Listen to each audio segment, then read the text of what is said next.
Hi, I'm Chef Don Kevin Antonio, 24 years old, from Manila, Philippines. I graduated at Colegio de San Juan de Letran, Manila, with a degree of Bachelor of Science in Hospitality Management. I've been working in the industry for 2.5 years already.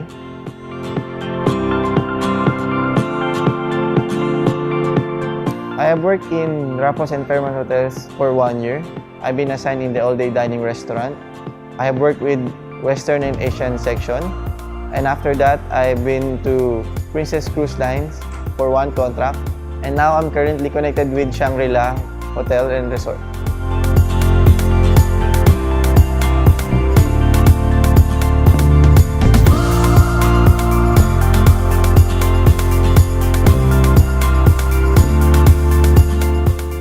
My specialties are Western, Asian, particularly in Japanese and Chinese cuisine.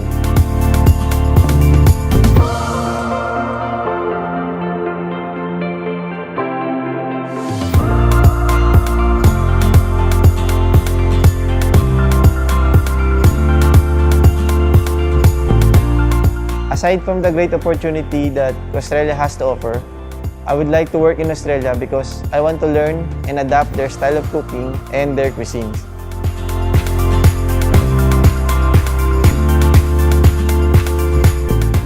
Once again, this is Chef Don Kevin Antonio.